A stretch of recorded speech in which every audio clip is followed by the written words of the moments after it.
Welcome to Sugar Maple in the Bayview neighborhood of Milwaukee on the southern side of the downtown area.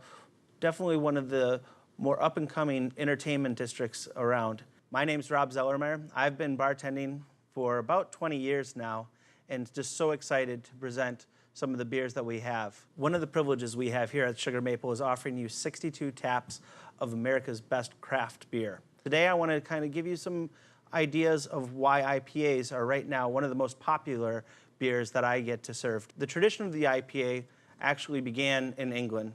Many of you know the story, the reason why we call it India Pale Ale, and of course to correct your friends when they start calling it Indian Pale Ale, is the hops were used as a natural preservative to get the beer shipped from England to their imperial stronghold over India.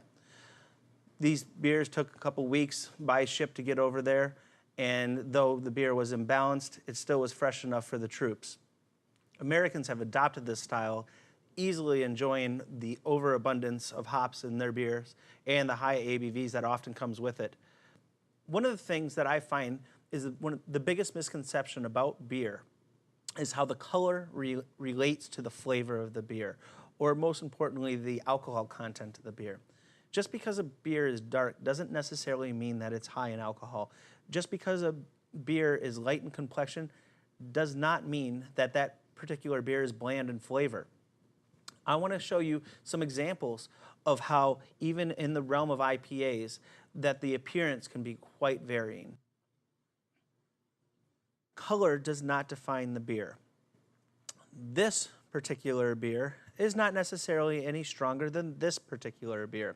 One of the things that you might not realize looking at these 5 beers is that these are all IPAs. Yep, IPAs vary not only in flavor, but also in color and every other aspect of style. Right here I have, of course, the much ballyhooed and often argued black IPA. Actually, this one is the Blacktop IPA from New Glarus. Next to my black IPA here, I have a product from Lagunitas Brewery out of Petaluma, California, one of my favorite breweries. They're not only known to use a huge amount of hops, but also a very strong malt base. That's why you see a little bit more color than some of these other examples here. And it also balances the beer out a little bit better because, again, hops being the bittering, malt being the sweetness. These are always outstanding beers, usually a little bit more aggressive with the ABV, but awesome, awesome. In the center here, I actually have one of our examples of our session IPAs that I spoke of. And this particular one is from Central Waters, the Hop Rise, sitting below 4.5% alcohol. It's a really great beer if you want to sit down and have more than one and not lose your head. But you can see that they still have nice coloring from the malt base. And here I have an example of one of our favorite breweries here at Sugar Maple, and that is from Three Floyds Brewery in Indiana. This is their Alpha King American Pale Ale, an outstanding example of how hops can be used, and a very, very wonderful product to introduce this style to new craft drinkers. The popularity of American craft beers and styles specifically like the IPA has reached back overseas to the old world, and they're starting to redefine how they drink their beers. Now this particular guy over here is from New Holland Brewery, and that's their white IPA. It's a Belgian wheat style, or white, with notes of orange and coriander that has actually got the backbone of an American IPA. Oftentimes when people talk about IPAs, they'll compare East Coast, West Coast, and maybe to a brand new IPA drinker, that can be quite confusing. Some of the reasons why they generalize the IPAs in that fashion is they're talking about what flavor profile comes out of those hops, and specifically what strand of hops they're using. A lot of your East Coast IPAs will be using more floral or even fruitful hops. West Coast being a little bit more of the citrus, grapefruit rind flavors that maybe you've experienced before.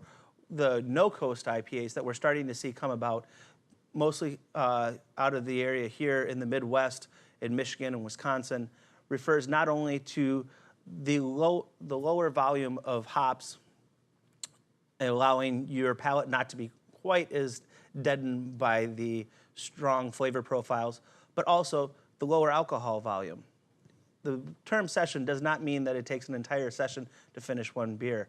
It actually means that you can have more than one beer in a single session. We're also starting to find hop production not only coming from Europe or from North America, but also countries such as New Zealand and Australia.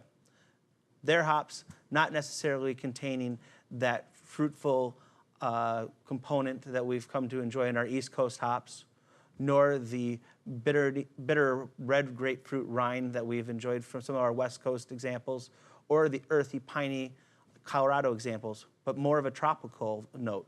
Similar to wine, trying to find a specific grape that you enjoy, or even a region or sub-region that you're truly passionate about, start analyzing your IPAs in the same fashion. Once you start finding out whether or not you are more of the citrus fan, the fruitful floral fan, or even the tropical fan, then you can start expanding your beer profile, starting to ask your server or bartender which hops that particular brewery uses and if it matches your likes. When talking about food pairing with IPAs, the biggest note that I can share with you, if you walk away with nothing other than this information, is the fact that hops brings out spice, brings out the bold flavors. And of course, one of the reasons why this particular style of craft beer is so exciting for customers is the fact that we really, really love strong, punchy in the face type of flavors here in the United States. IPAs pair wonderful with Indian food, Asian food, Mexican cuisine. All of these elements are really, really best framed in an IPA. Two things that are really exciting about pairing any kind of beverage with your cuisine is either complementing the food with the flavors of the beverage or otherwise contrasting. Done well, it can really, really bring out flavors of that food that you never imagined before. There's so many ways that brewers impart the hop flavor into the beer, either being actually boiled into it, giving it some of that residual bitterness that you find on the back of your tongue, or otherwise what's called dry hopping, or even wet hopping, introducing the hops at the end of the brewing process, often in whole form as opposed to the dried pellet. These whole hops will bring more of the aroma, the bouquet of the beer.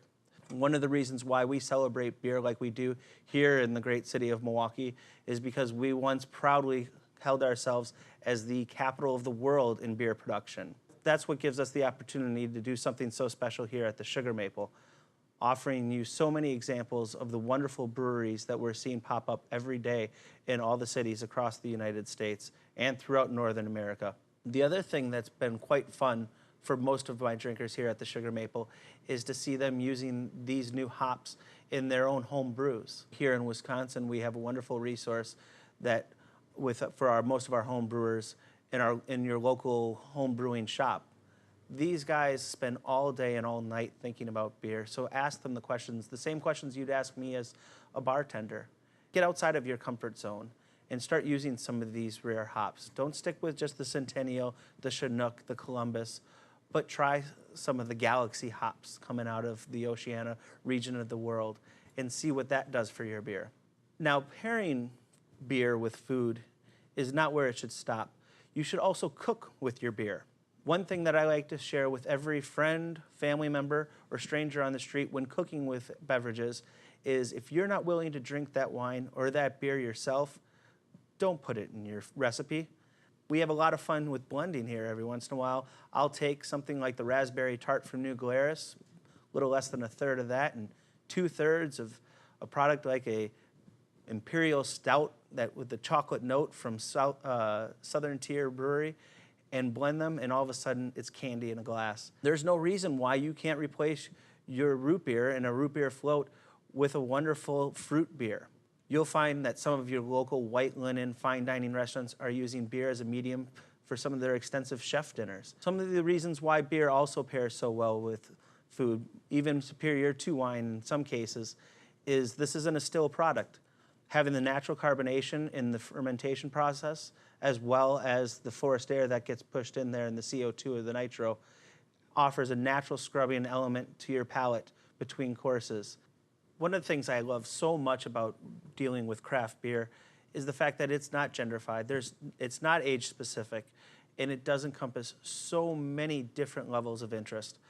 Every day that we open for service in the last 5 years here at Sugar Maple, we're finding brand new customers that are just now starting to understand the power of some of these craft beers. Make sure when you do come to a bar such as ours, ask your bartender, put them to task, let them enjoy promoting some of the beers that maybe you haven't had before.